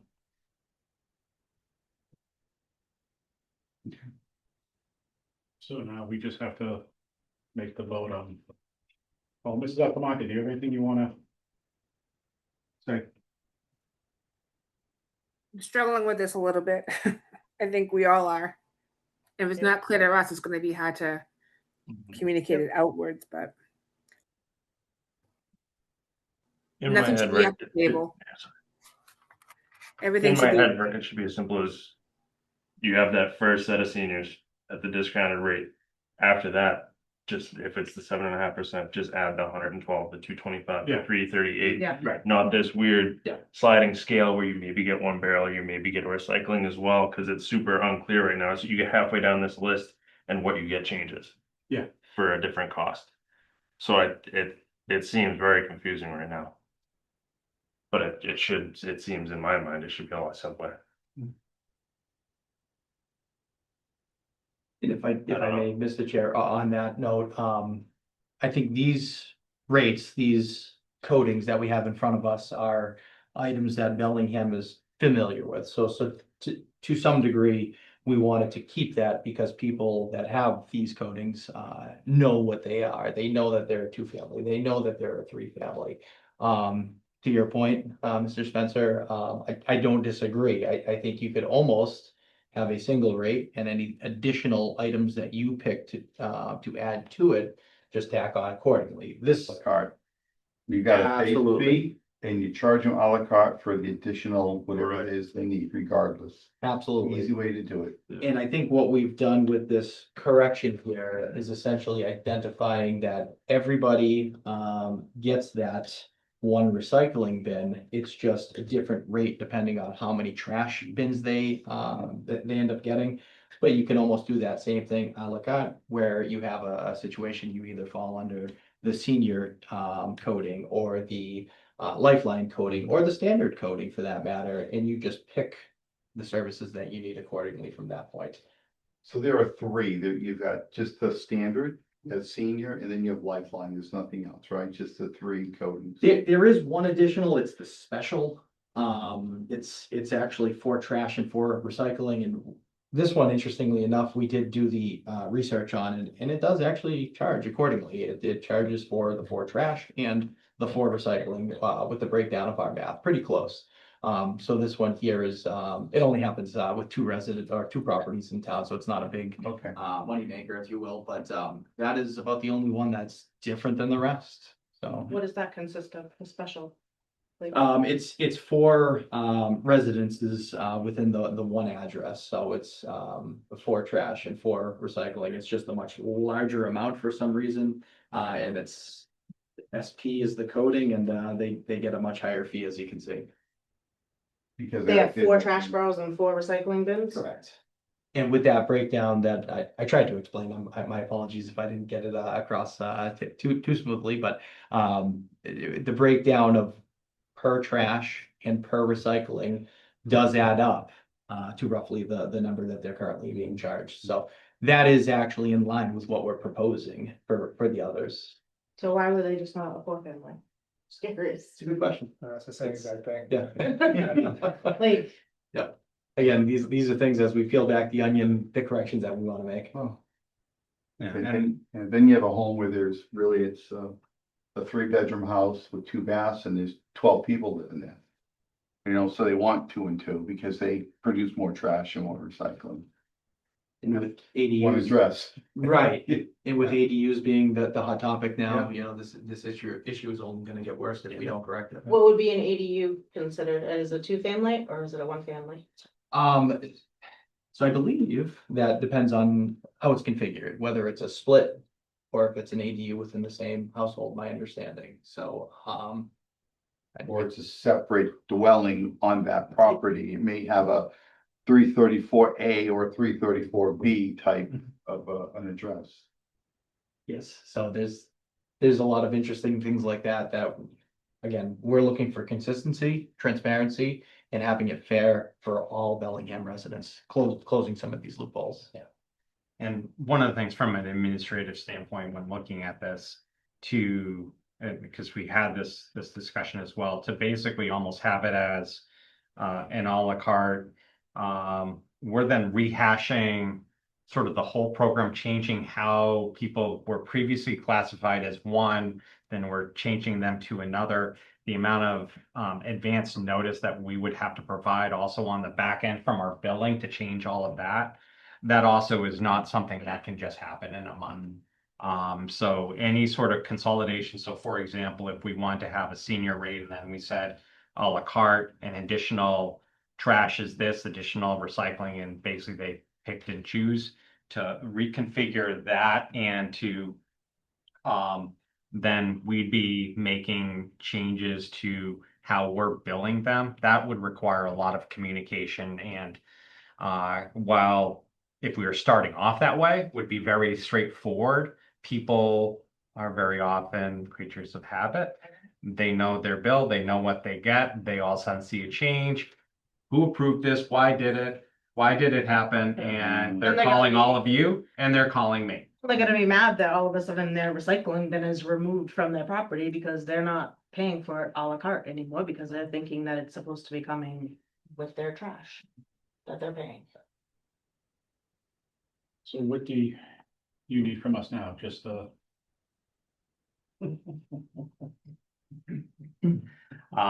So one of the main things is, as I said earlier, there's going to be other things that we end up doing, but one of the main concerns we have is entering into FY 27 with what can only be described as a structural deficit, where our funding, even with the rate increases, don't match the expenses. We have two options, one at a 12.5, one at a 7.5. The 7.5 was identified as far as just a reduced amount that gave us more of a time to ramp things up. But if the board was looking at trying to maybe let more refinement and impact of these changes have an impact and look at other services, option 2 would be at least the lowest that from the staff perspective I could recommend. Mainly again, because I'm focused on closing that projected deficit. We do have our contract with E.L. Harvey expiring June 30th.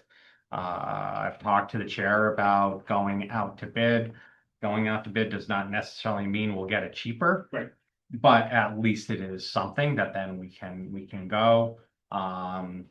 Trash is excluded from 30B procurement law.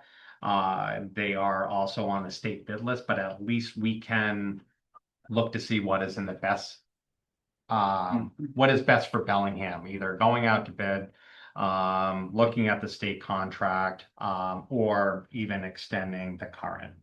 And then also looking at services that then we can reduce. So we're very mindful as far as coming off the heels of town meeting, all the discussions regarding healthcare, other costs. We've just with Jesse and with Matthew's assistance, we're trying to make sure that what is now on our watch, that we're addressing it for the future. And this is one of those steps that we're looking. And what happens if we don't? That really ends up to put things into the state's That's what hands I'm as far as asking. what could happen. Yeah. That's not a scenario I want to really entertain. I know we don't want to entertain it, but I want the public to know. Yeah. That if we don't do this, we're kind of, because we've been underfunded for so many years, what happens, Chris, with the state?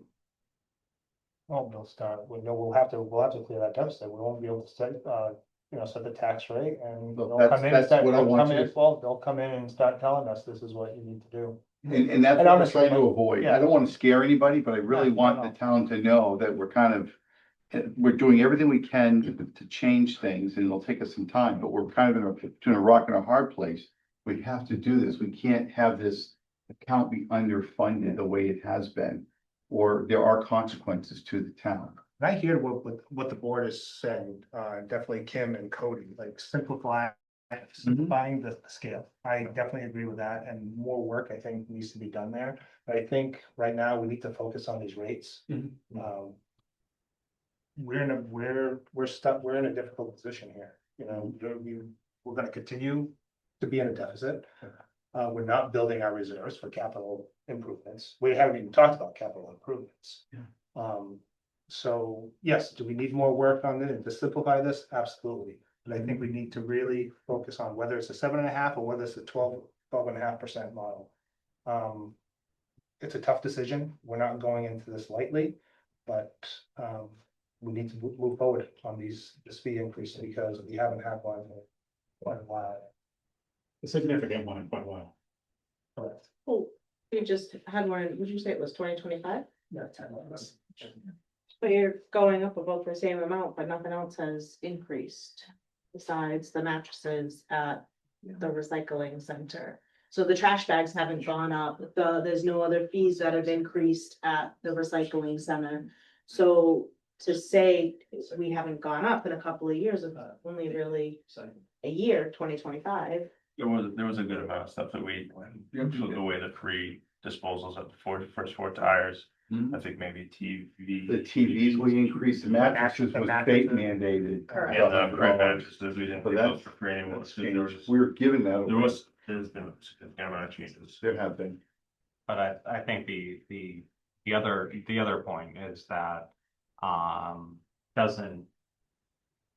While we're talking about it for this year, we need to look at it from a sustainability standpoint, also looking that anything we do to maybe offset some of it is able to help us in the second year. So maybe instead of then a 7.5, if the board did option 2, maybe next year it's not a 7.5, or at least we're able to look to see why, compared to looking that we need something else. And that's why I said, like, this is gonna be a year-long effort, because without making some of these changes, if we just do it at one and then done situation without making any other changes, we're then just every 3 years doing a big bump up and then sailing and then another big bump up. And we know, with that, with the fire that we had at the recycling center, that there's investment in that recycled leaf matter stockpile we have, that if we don't fund that as part of a trash recycling budget, and we're waiting for retained earnings, it could be a couple of years before we have enough. Or the only other option is using free cash, and that is taking away from repair of buildings, improvements of parks, and other things.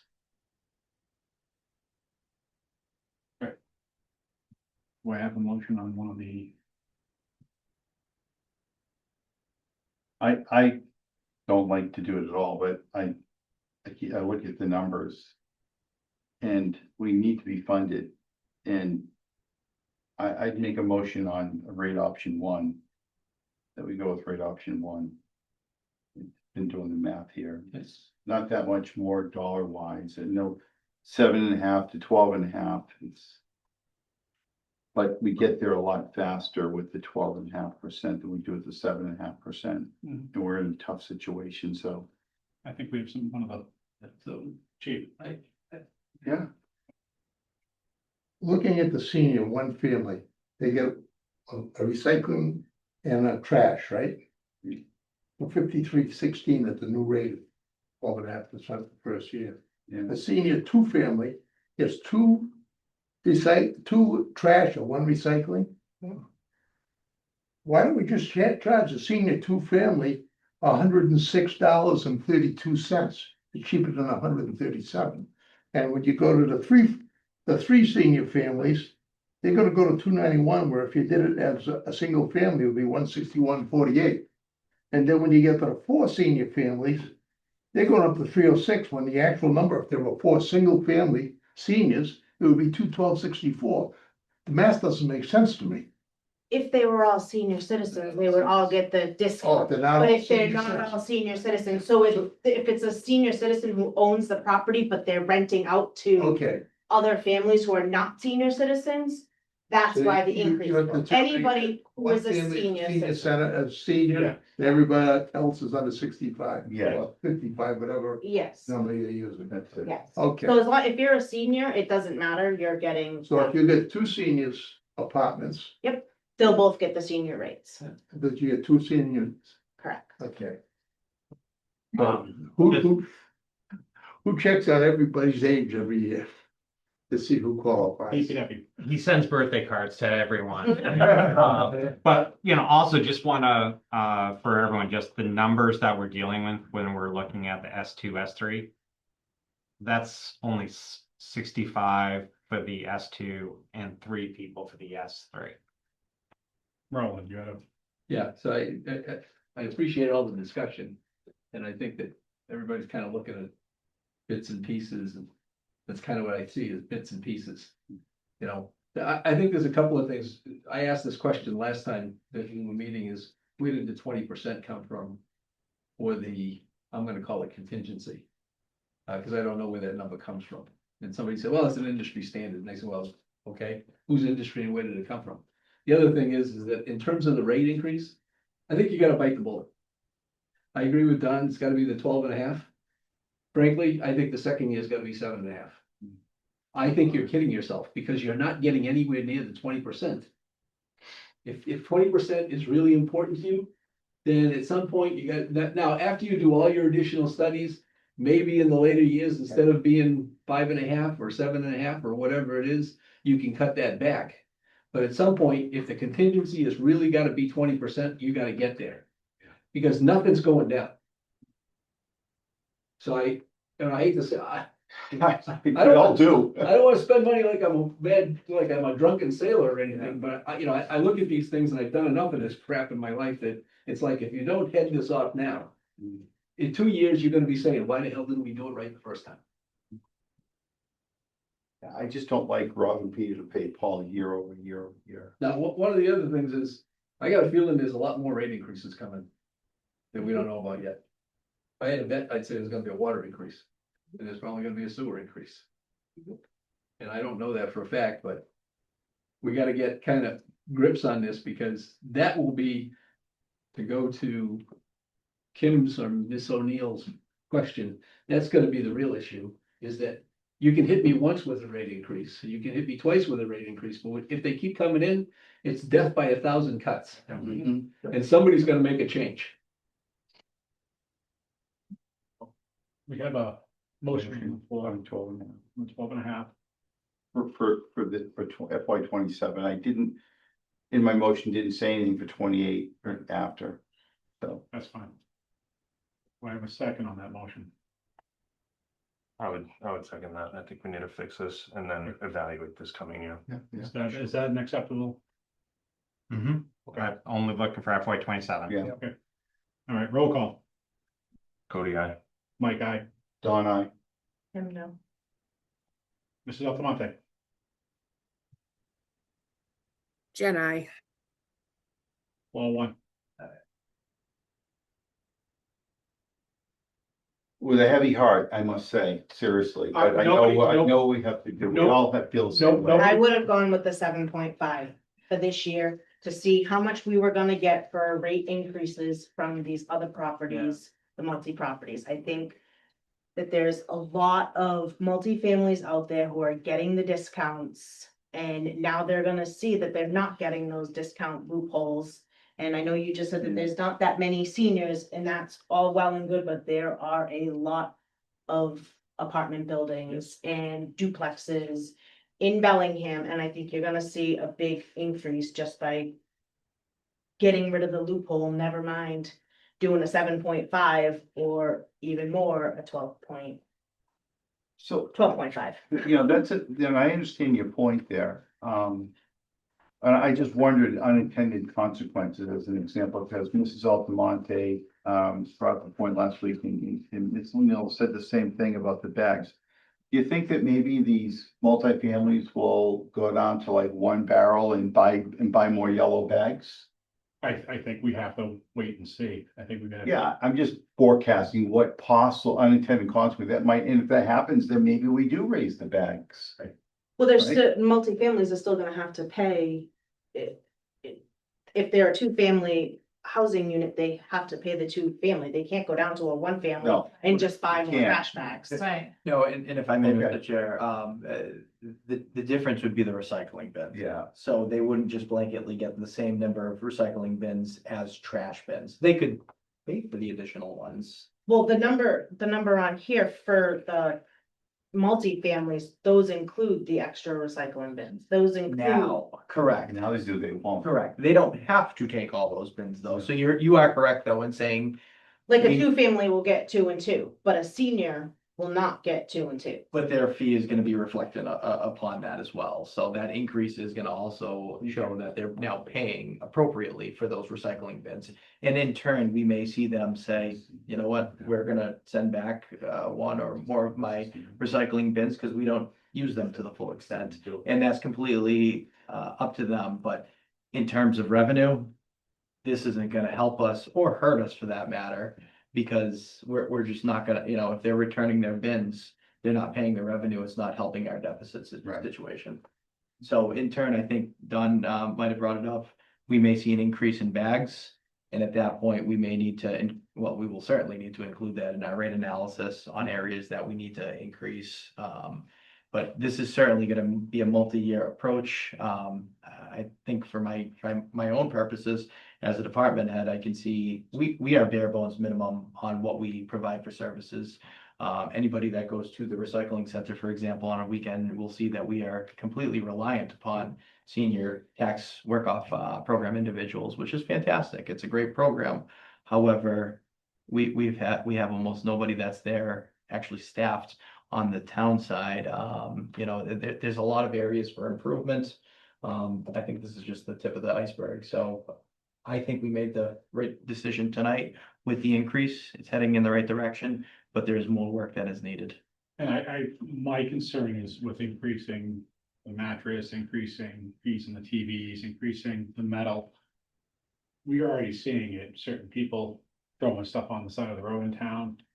I mean, you drive, Metal desk on Maple Street over the weekend. I mean, driving, Right there on the side of the road. I mean, on my way here, on the side of Pine Grove, there's two bureaus. Yeah. Just sitting on the side of Pine Grove. We run that risk of tossing people out where they just dump and they don't. Yeah, but it Yeah. happens. Happens now. So, I mean, that's my concern with that aspect of it is increasing, but we made the vote. Is this table gonna be changed before it gets sent out to people to include I would hope. the so. extra recycling bin? Or is it gonna go out and it's just gonna be a free for all where people aren't knowing that they're gonna be getting the recycling bin?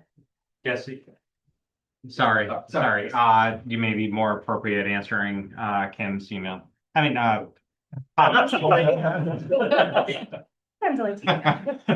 question. Is this table going to be updated before it goes out to the residents to include the senior families with the appropriate number of recycling bins, so there is not miscommunication and having to add extra work to the billing department to send out something stating that you're not gonna get a recycling bin? And you're not sending your workers to houses to pick them up when that person is really gonna want them. Yeah, and I think public outreach is gonna be key on this. We've got to get ahead of this so people understand where this is coming from. We've been big advocates on social media, of course, but also the town website. I think getting ahead of it and making it known that these are the changes that are coming up. I think that will be key. So you're not gonna update it with the prices to include the recycling bin, or you're just gonna send out a memo stating that it does not include? No, the I think we recycling have to spell it out. I actually Note have, at another column, it just says, this is what you get for this line. correct, yes. Just explain it very point blank, very clear, no questions. Cause not all the seniors are on Right. social media, so they're not gonna see that, and they're gonna be expecting to have a recycling bin. Or their tenant is gonna be calling them, yelling at them, where's my recycling bin? And we can explore other alternatives to get that message out. Again, I don't think it's a massive number that we're dealing with here. I think getting ahead of that and sending out some sort of notification, we can certainly work collaboratively on that to make sure they understand. These are the changes that are coming up. There will be massive increases.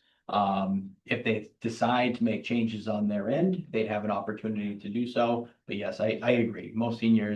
Many seniors may not be on social media. So it's not a one solution for all. I think we have to look at various outlets. Again, getting ahead of this, but we also don't want to completely blindside people with, the bill doubling out of nowhere. Yeah, and I think even when we were working on some of this, identifying the number of accounts, I think Barbara had actually printed off from billing. Yes. That we have names and addresses for all of these people. So we'd be just direct mailing saying, here's a change that you're gonna notice. Jesse, you are bid award for water and sewer. Excellent. So in front of us tonight, we have a recommendation for a bid award for our water chemicals. We are part of the Sursage Consortium here in Bellingham. We made the change back in roughly 22, 23, and we've seen a massive reduction in cost as a result. These are the most updated prices for FY 27. And in front of you tonight, we have a recommendation to award sodium hydroxide, sodium hypochlorite, and potassium permanganate to Boarding and Remington Corporation out of Fall River. And Harcos Chemicals Incorporated out of Nashua, New Hampshire. Do I have the motion? So moved.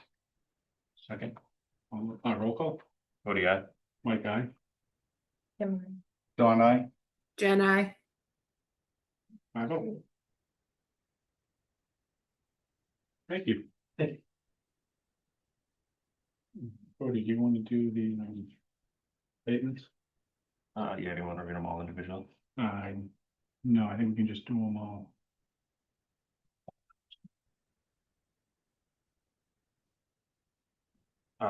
Just a motion to approve those months. Yeah, as presented. Motion to approve December, January, February, March, April, and May standard abatement requests as presented. Second. I'm just looking at them. Okay. If you have a second, please. These are the senior. Looks like fun Lifeline. seniors, but yeah, Yeah, and clerical errors. Yep. Made by. that's what it looks like. If I may, I believe additionally, we give a credit for sampling those that partake in bacteria samples and things of that nature. Can I just ask on, so I'm not sure if there's more, but I know when I was looking at them the other day, I was curious. On the January, there is 1, 2, 3, so $1,200 worth of penalties that we're getting rid of. Why are we, what was the penalties for, if I can ask, and why are we getting rid of them?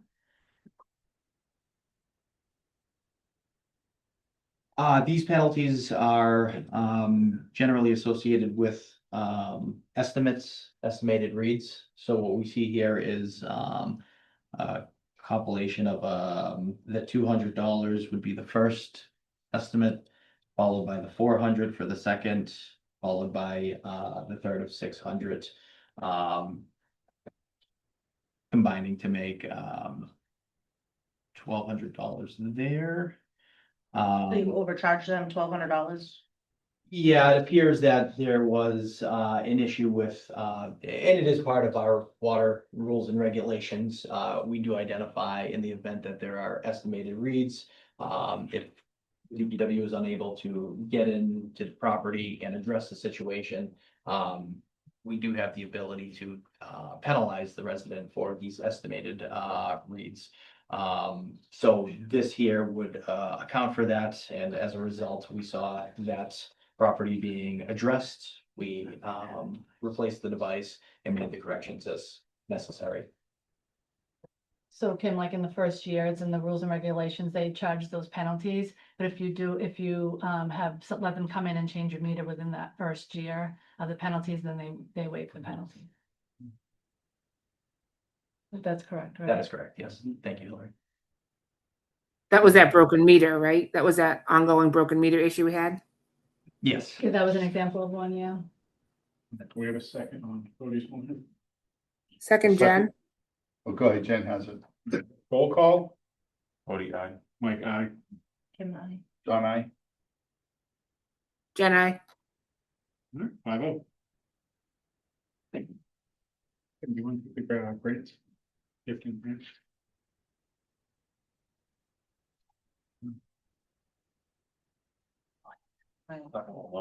Your screen's not, yeah. Nothing's opening? Nothing's opening anymore. Do I have a motion to take a gift in the amount of $700? Yeah. Yours is opening? Yeah, mine's up. Mine's not. Do I have a motion to a gift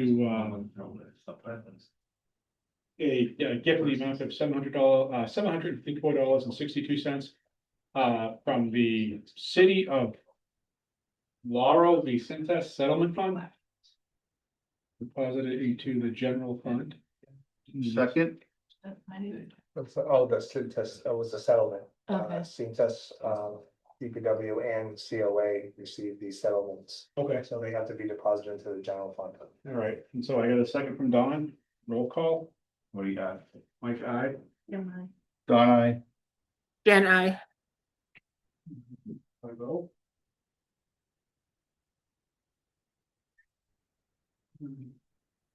Curtis for Joe.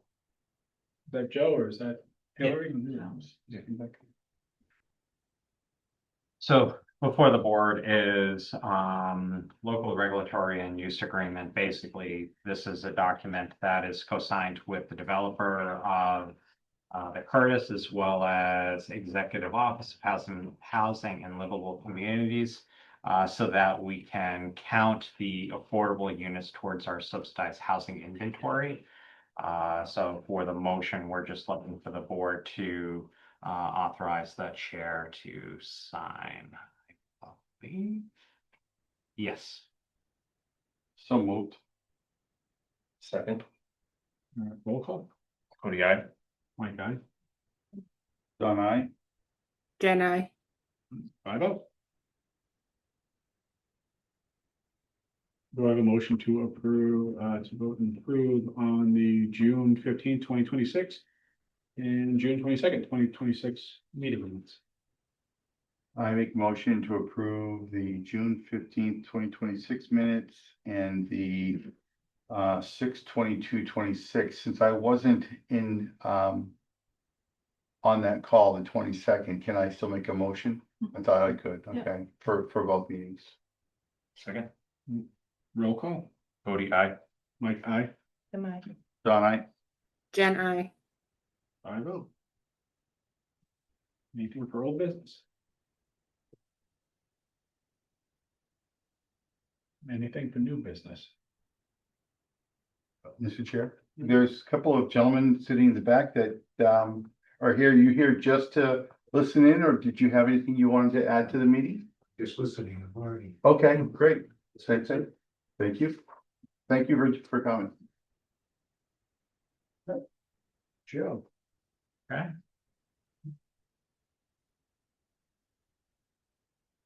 Okay. So just want to let you know, we're continuing to have Comcast issues with ABMI. We did, Hillary received a call from ABMI earlier saying that there were issues, and the live broadcast of the board's meeting was not going to go out on Comcast. So Hillary did post on social media to let people know that they can stream by visiting ABMI's website. So we've heard from the board a couple times, as far as issues. ABMI is trying to work with them, but clearly there are ongoing technical issues that are still occurring. Just wanted to sort of reiterate part of what Dawn had said. This past Saturday was my first Bellingham 4th of July. I was extremely impressed with the work and effort of everyone. It was, a great event, and was really great to see so many people come out, and all the assistance that staff, DPW, police, fire, in setting things up, and then during making sure that things were running properly. I even was shepherding pizzas up and down from the daycare across the street, helping the football group have a little bit of stock and pizza because they were sold out so quickly. So it was a great event. Could I just add one thing to that? So the band was still playing when the fireworks were going off, and I thought it was incredible. The music at the same time as the fireworks, and I know it wasn't planned.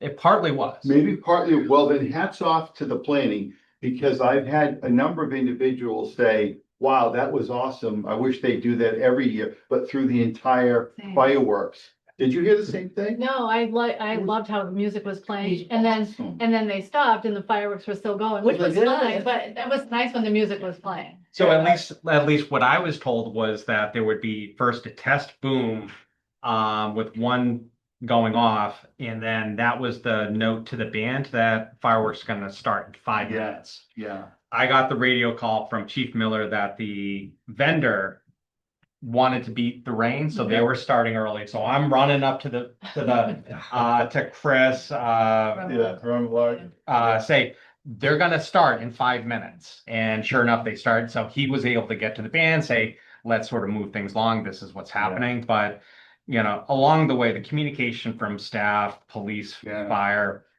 was great. As far as how to manage things and make sure that things were done. I know, it was great. It doesn't mean that there weren't things that as I got there, it's like, okay, this is something for next year. Power cords, how is the big inflatable helmet? How is that going to be plugged in without creating a hazard? Where does the band park? Because that wasn't on the plan that I was given. So I'll be asking staff as well as some of the vendors, the groups to participate in an after action review, just so we can make sure that some of the notes and things that we observed, and Jen stuck around with me right until the very end in the rain. And along the way, we were talking about this is something to make a note for next year. This is another note, and even talking with other staff, DPW staff, saying, we should do this a little differently.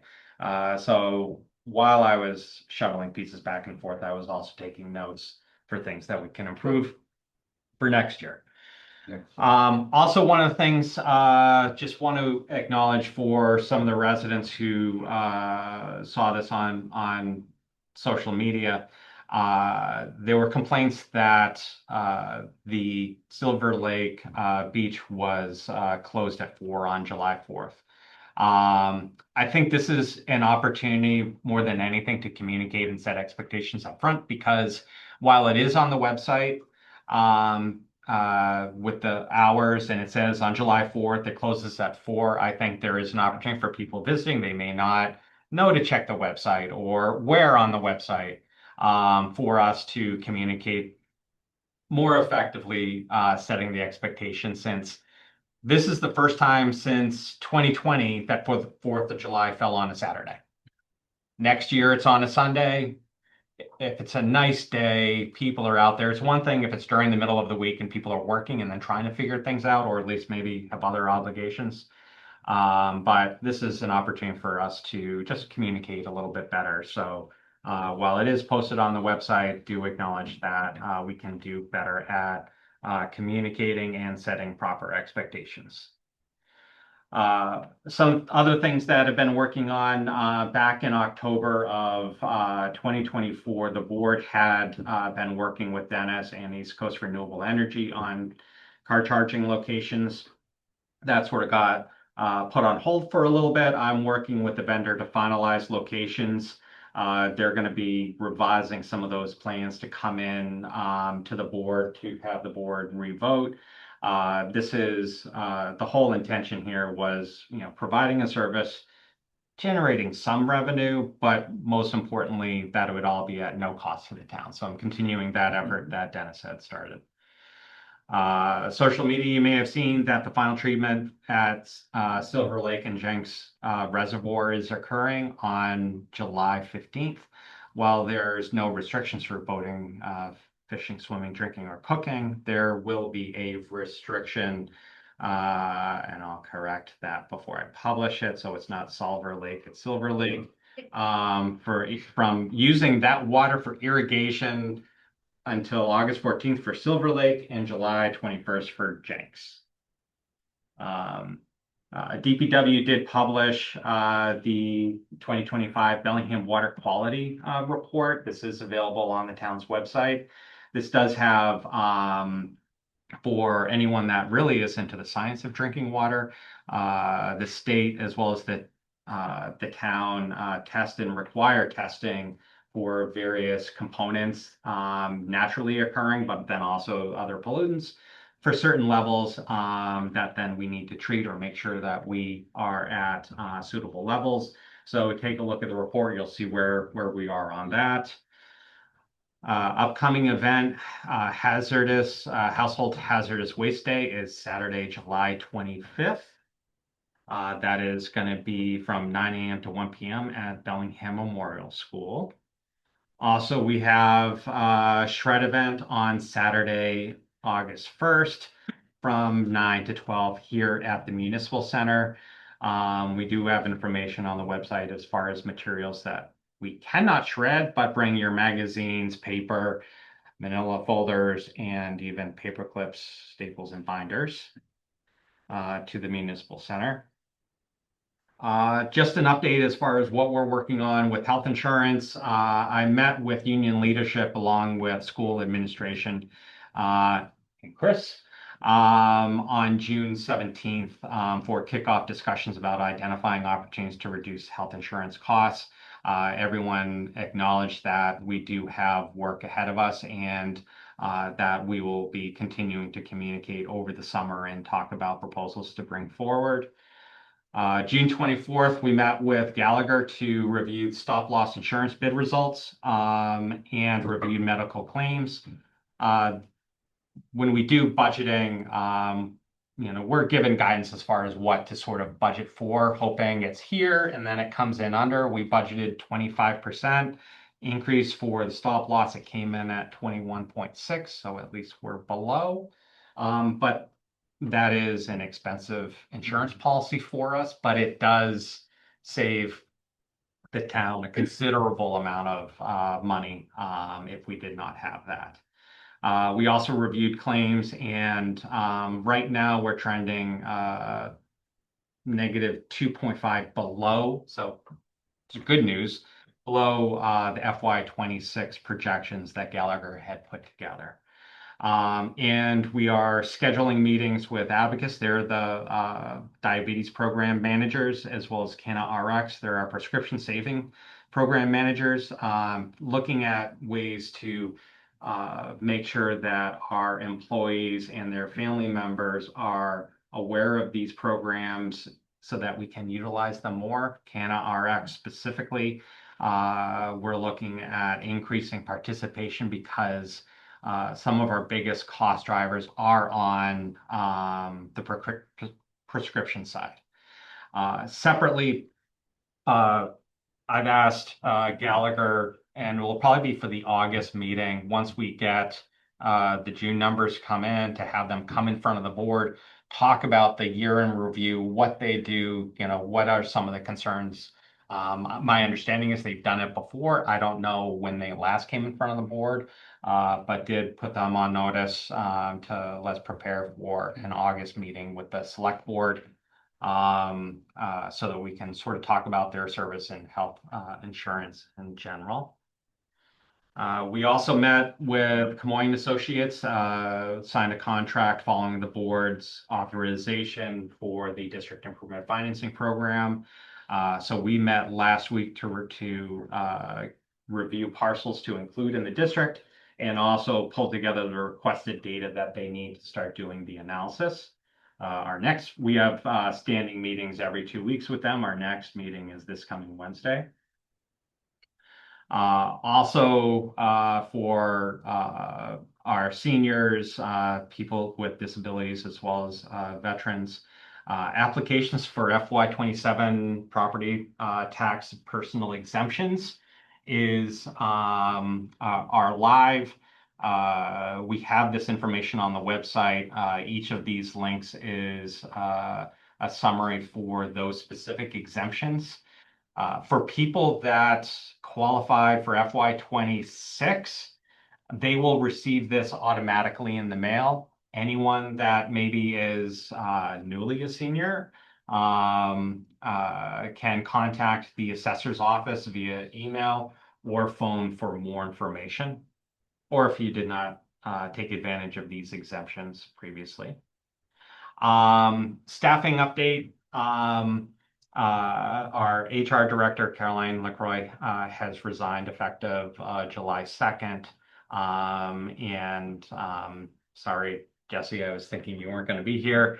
But Jesse Rydell, our DPW director, also submitted his resignation. His last day will be August 2nd.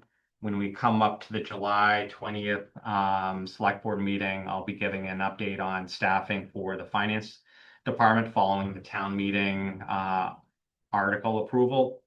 in the submission of the home rule legislation. We'll talk about a transition plan for DPW, as well as I'll be bringing forward a transition plan and HR payroll department assessment scope of work to have a study as far as all the duties associated with the HR and payroll departments. So anyone has any questions? Email and phone number. So. Thank you. Jesse, just gonna say, it's been 4 years working with you. It's been great. Thank you. We're kind of quickly tossed into the role. Yeah. It's it was a tough decision. I did love working for the town of Bellingham. I can't thank everybody here enough for the opportunity, and you know, I think it's been a great transition, and I think we've made some positive improvements. Everybody here, you know, I think I've had some great guidance, and again, I can't thank everybody enough. This is for personal reasons, you know, nothing that the town could have done any differently. I appreciate everything that everybody here has done, so. I wish I would have a 6-minute to work. I will say, I will miss your budget presentations the most. All 10 of them. That and the capital requests. Roland, I think, enjoyed your capital request the most. No, I would honestly, I wish you nothing but the best of luck. I mean, you got another month here, so still get some Enjoy time, it. but Thank you. enjoy. You've done great work. I have no complaints. Thank you. Thank you very much. And I wish everybody here nothing but the best, honestly. I wish you all the very best, you and your family, you know that. I think very highly of you, and you're gonna be missed. With that, do I have a motion to adjourn, saying that we have fulfilled the agenda? I'll make a motion to adjourn. Second. All right. Cody, aye. Mike, aye. Good night. Don't I? Jen, I. No, I don't want to close this meeting, so just doesn't leave. Just a joke. All right, thank you, guys. Thank you. Have a good night. Oh. You too.